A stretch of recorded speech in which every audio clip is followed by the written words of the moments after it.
Previously on Daydream. Your compositions are copyrighted under a different name, and that person collects the royalties from those compositions. And whose name collects the royalties? Duke Ellington. It's not about the money. Then what is it? What else do you want? Credit. I need to get away from you. Hi, I'd like to purchase a ticket. Where to, sir? Paris, France. Aaron, I just couldn't take it anymore. Let's go in. I'll take your bags.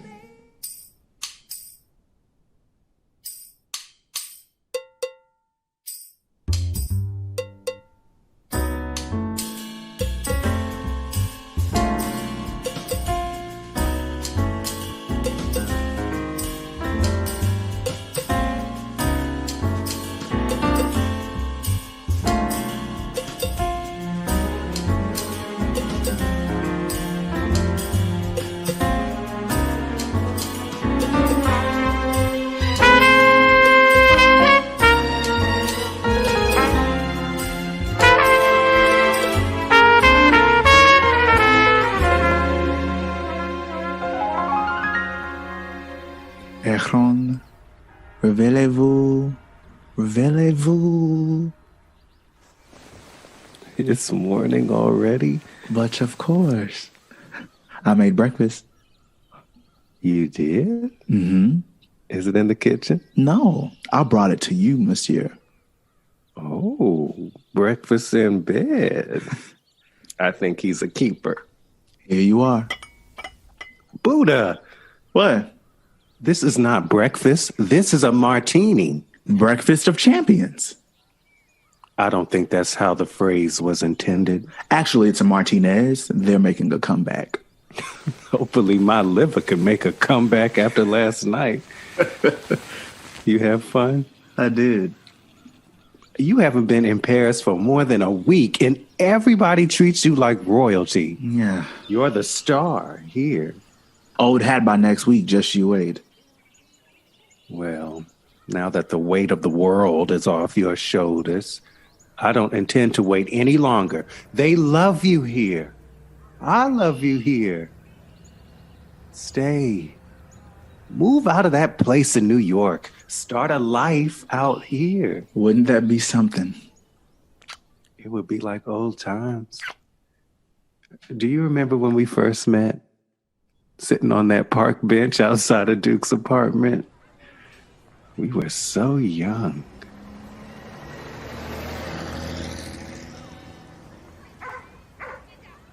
Excuse me, is this seat taken? Hardly. It's such a beautiful autumn afternoon, I couldn't resist. Likewise. I can resist everything except temptation. I guess I just had to be in the life. Precisely. It's my favorite time of year. So colorful. If colors could be heard, he could paint most wondrous tunes. Symphonious. Think. The dulcet, clear tone of a blue like night. You know about Bruce Nugent? I know a lot about him. I'm Billy, by the way. Aaron. Aaron, in autumn. Sounds like the title to a song. Slightly banal, but it might play. Let's see. The melody would have to be civil, yet fervent. Sophisticated, yet genuine. Careful, yet acquiescent.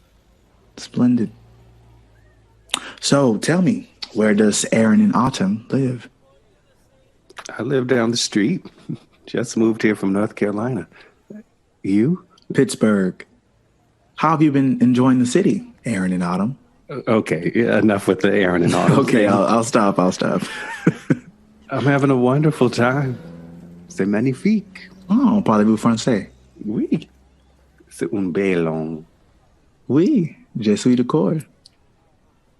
What are you reading? It's actually a music score. Gaspard de la Nuit, composed by Joseph Marcel Ravel. What you know about Gaspard de la Nuit? What you know about Gaspard de la Nuit? What's the hardest movement? third movement. I still can't figure out the fingering on page 18. It's like he has 4 hands. I've been staring at the page for weeks. I know, it's hard. Maybe we could figure it out together. The fingering, 2 heads. I'd love that. Oh, did you hear? The Museum of Modern Art is doing a retrospective of Picasso's work. I've been dying to see it. Would you like to go? Now? Or some other time? We'll have to hurry. They close at 5:30 on Saturdays. But we mustn't tarry. Shall we go? Let's.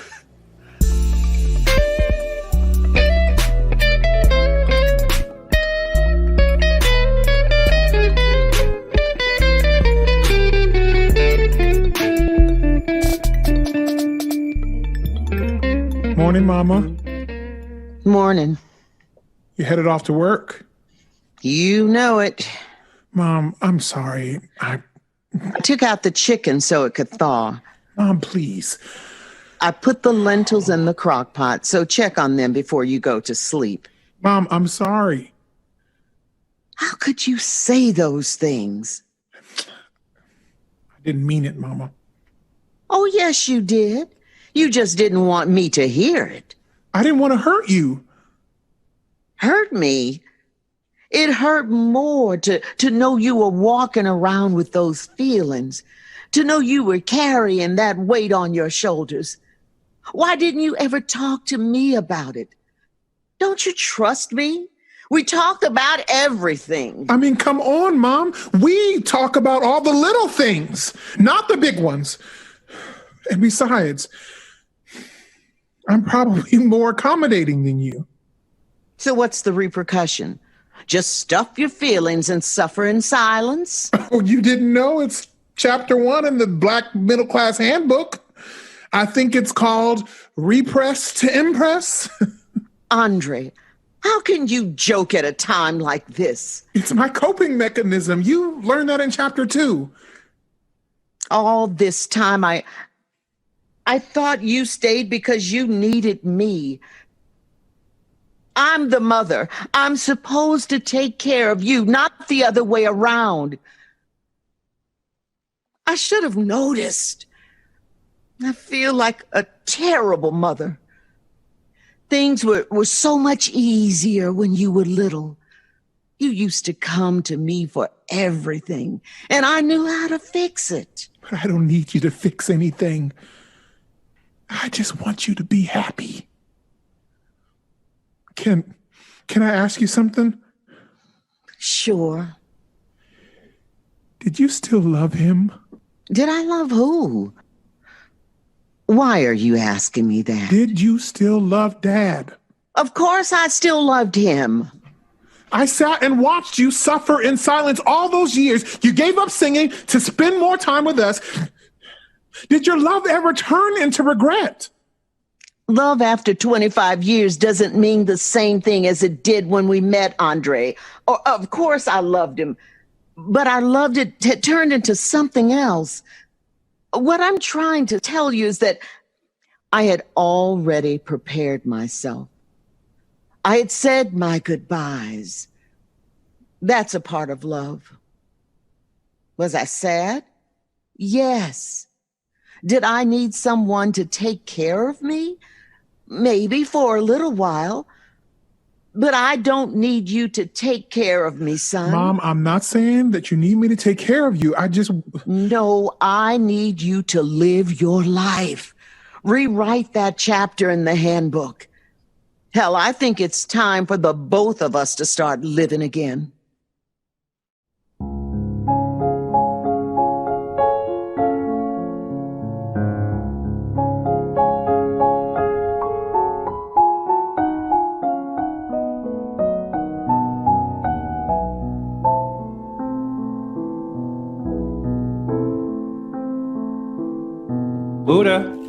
Buddha.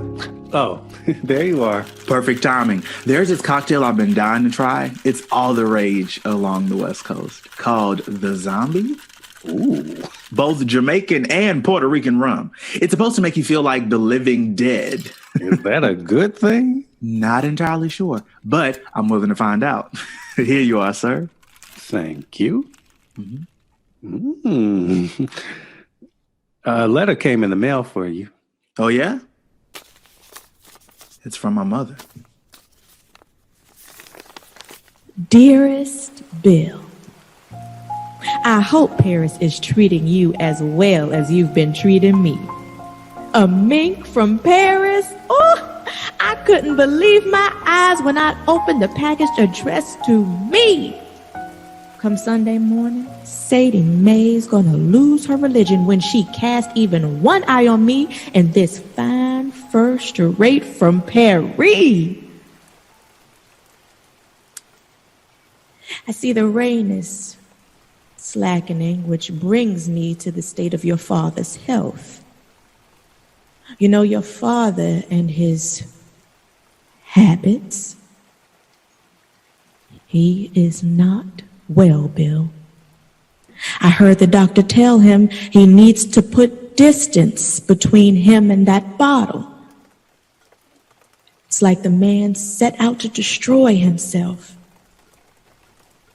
I think it might be best if you come home. Love, Mama. Well, that was some news. Yes, I'm glad she got a mink. Don't do this right now. It's beneath you. I was worried he got lost in transit. Billy. I think it's time for that cocktail. I don't think that's a good idea. I think you should get on the next. I think you should mind your business. You need to see about your father. Why? That man has done nothing but tear our family apart. When they're gone, Buddha. I don't care. When I go back for her. You're going to regret saying that. Isn't there an intermission you have to get ready to play? Don't worry. I've got time. Are you sure? I don't want you to miss the adulation. What is that supposed to mean? Nothing. What is this all about? Les Parigots. They treat us like a fetish, a noble savage. No, they don't. They treat us like they actually love us for a change. You just don't know what that feels like. People love you here. I don't know if I love it here. You were loving it at the restaurant last night when the waiter was fawning all over you. Monsieur Strayhorn, may I have your autograph, s'il vous plaît? Here we go again. Why can't you just allow yourself to be happy here? Why can't you admit Paris is a haven for Blacks? Because it's not. They only love us because we're Black Americans. As long as we keep shucking and jiving and wearing banana skirts, they'll give us the keys to the city. Didn't you see how that waiter treated that African man at the door? He wouldn't even let him in to use the restroom. It's no different from what we deal with the States. Is that a haven to you? Here, artists are respected. This is what artistic freedom looks like. This is my family. Well, I already have a family in Harlem. So you got tired of being Duke's little lap boy, and now you come running back to me? And of course, what do? I take you back. I always take you back. I didn't ask you. I don't need you to do anything for me. You're not my family. I want to be your family. I want a new start here. Here in Paris, we are accepted for all that we are, every part. And that's just not good enough for you, is it? Even after 10 years, I just wanted you to come to Paris and spread your own wings. I thought maybe if you could leave the nest, free yourself of Big Daddy Duke once and for all. But I see, I wasn't enough. So many times I held my tongue. All those times he'd call you up in the middle of the night for you to bail him out of some project where you write 10 new songs and get credit for none of them. I held my tongue Concert after concert, bow after bow. All hail Duke Ellington, the very sweet, very gracious, very generous, and we do love you madly. I love you madly. But is that enough, Buddha? I don't know. So where do we go from here?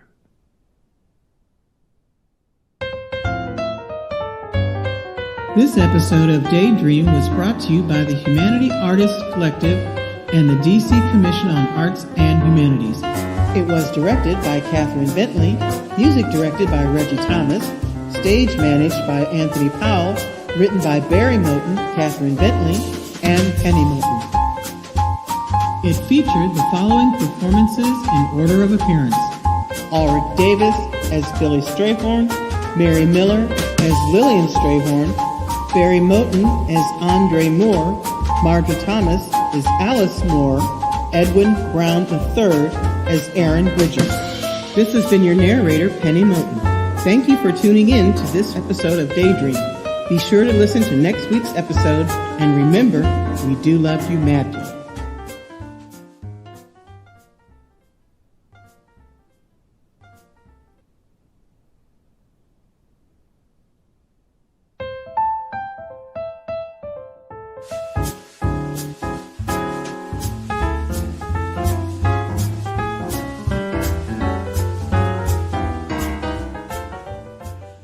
Hello, Daydreamers. We are at another session of Daydream Dialogues, and I'm sitting here with the wonderful Morgan Duncan, who plays Duke Ellington.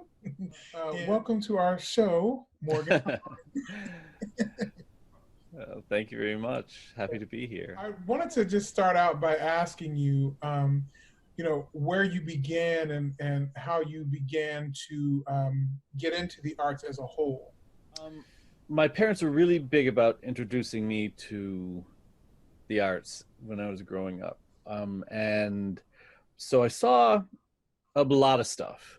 But my sister was, who is much older than me, she's 12 years older than me. So around the time I was kind of developing an interest in the world, you're 5 or 6. Mm-hmm.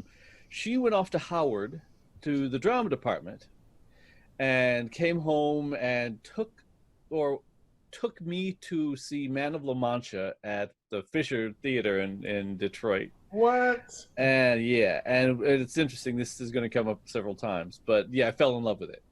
Not fell in love with it enough that the bug bit me, but I really loved the theater. And especially more than some of the other stuff that I was exposed to. Yeah. So that's kind of the beginning of that. Wow. I did a play in kindergarten. I did, the usual Christmas pageant. Unfortunately, we had a young lady who had just gotten out of a drama program somewhere.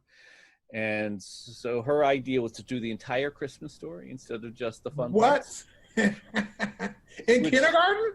Yes. So the entire Christmas story, of course, includes Herod hearing about Jesus from the wise men and deciding he was going to put a stop to that. So here I am playing Herod at 5, saying, "And now we will kill all the boy babies under the age of 5." At 5 years old. Yeah. Needless to say, that was the end of her job.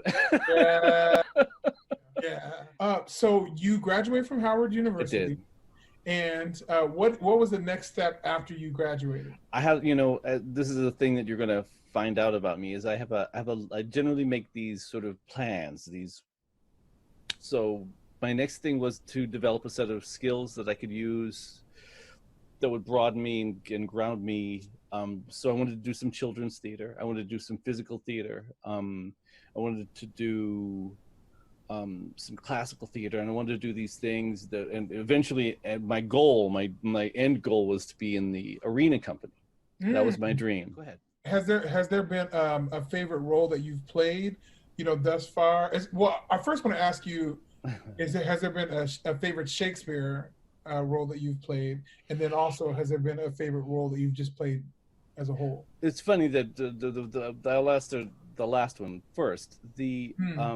I saw Man of La Mancha early on. It changed my life. And at the end of my time in high school, the director, in fact, he told me the first time I auditioned, he said, "I can't cast you as the King of Siam. You just don't have enough."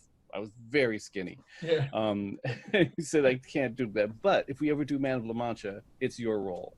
And so my senior year, we did Man of La Mancha. So that was the first time I did it. I did it again a couple of years later at summer stock. I did it again shortly after graduating. I was about 30 at the time, I guess. And then a few years ago at Alney, I was doing it, but I wasn't playing the lead. And the guy who was playing the lead got laryngitis, and like with no preparation, and there were no understudies, and it was like the busiest weekend, and they were like tearing their hair out. And I said, I know all these all these songs. I know the lines. I know I know the blocking. I could do it. And they said, "Could you do it this afternoon?" I said, "Yeah, absolutely, I could." And I did. I did 3 shows that weekend. It was great. So that's the last time I did it. So I love that role. Wow. Yeah, that's huge. That's huge. Yeah.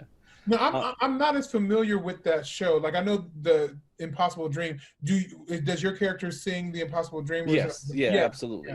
Yeah. Wow. Yeah. Wow. That's huge. I love that by the way.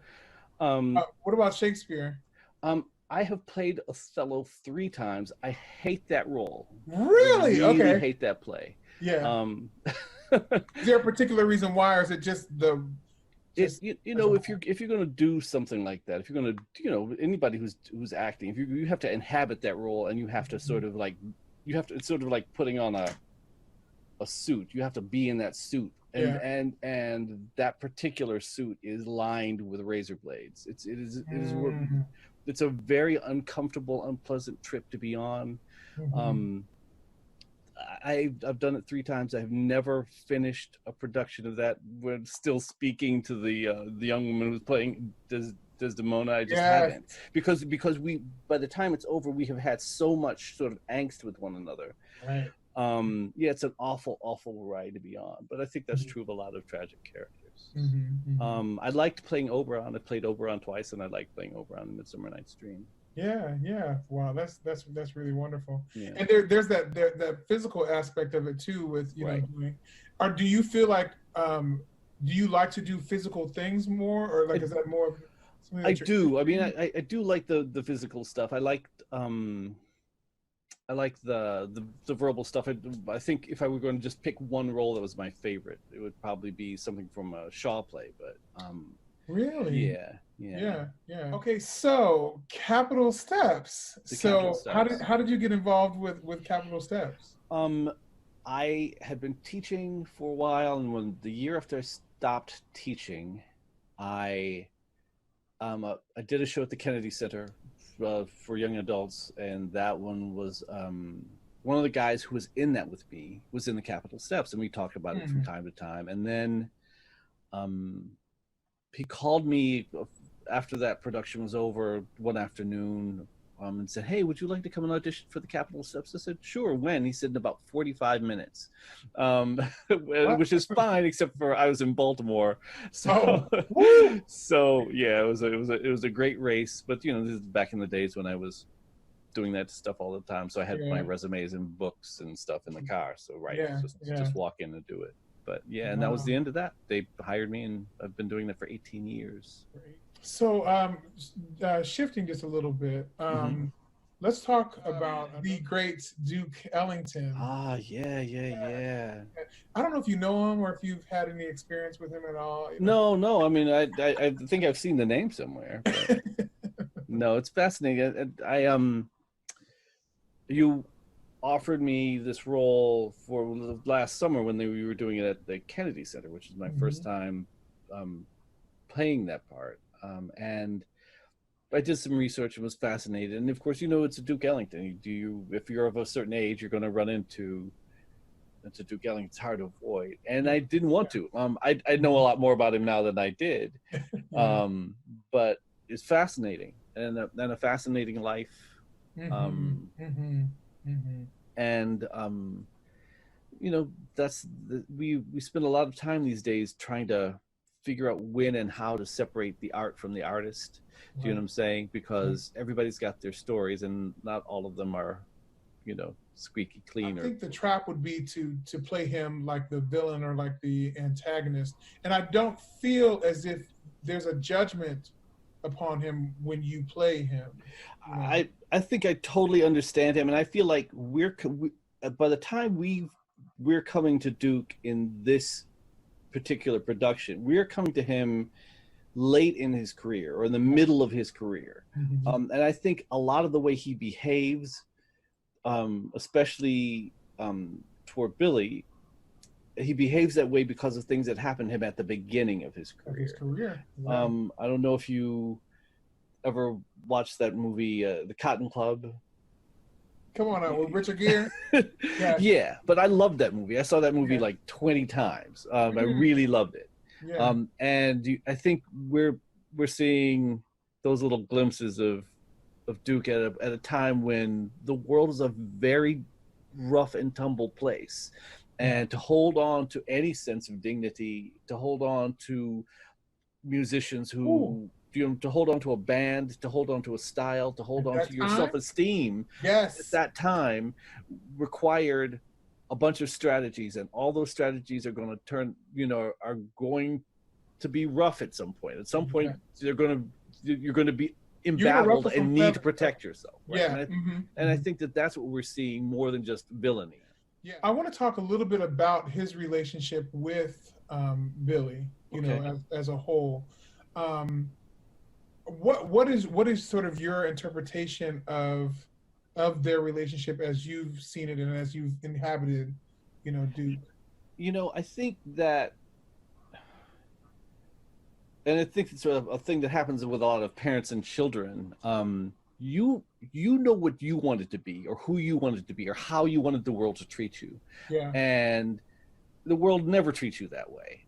And then, so when you fought your way to a place where you feel secure, your next desire is to find someone who is like you, that you can protect from all the bad things that happen to you. And I think that that Duke sees who he could have been in Billy. Do you know what I'm saying? Sees a talent, a love of the music, some bravado, some ego, all of these things, and thinks, I'm going to try and keep you from having to deal with the same kind of people that I dealt with. And I think that's a lot of where that comes from. I think he cherishes him, or is you know, sort of like a father watching a son do something really cool. But I think, as with, you know, it's an endless story. Yeah, I'm trying to protect you, which to you looks like smothering. Do you know what I'm saying? Because being older, I know what's out here, and you don't really know. And it's true for Billy. I mean, he's not from, you know, he's not from Harlem in the 20s. Do you know what I'm saying? He doesn't. He wasn't there for all of that. Because he came on the scene in 1939, which was at the end of the Cotton Club. You know, they closed in 40, I think. And you know, he also came from a slower time, a slower place, where, you know, doing things that were just about him being talented, not because someone had to get their kickback or would break your knees if you didn't do what you. Or you know, I think that the New York music scene that Duke knew was not the same thing that he wanted Billy to experience. And I think that's a lot of what happened. I mean, he moved this dude essentially into his house over time. I mean, for real. I mean, talk about sort of creating family. I mean, he really wanted to sort of, this is my kid. So I wanted to close by asking you, did you have a favorite Billy Strayhorn song? I think that I wish I could dig into the, you know, the deep dive into Strayhorn's music and come up with something unusual, but I won't be able to. I mean, I loved Lush Life before I knew it was Strayhorn. Yeah. I loved it. I love everything about it, and I still do. I occasionally have sung it just to be singing it. No one has ever paid me to sing it, and I wouldn't suggest that But they you do it so. wonderfully. You sing it wonderfully. Yeah. But you know, that to me, that's how music should be. Do you know what I'm saying? The way the words and the music flow together, the sort of puzzle of them, the emotionality of them, the way, all of that stuff. You know, everything evokes a sort of layered image, which gives you a perfect picture of who the singer is. Yeah. And I think that's, I don't think that can be topped. Yeah, so we have been sitting here with the wonderful Morgan Duncan, who plays Duke Ellington in our production of Daydream. You have been listening and watching Daydream Dialogues, which is our program that we're going to air after each episode. So once again, this is Morgan Duncan playing Duke Ellington. Thank y'all so much. We love you madly. Yes.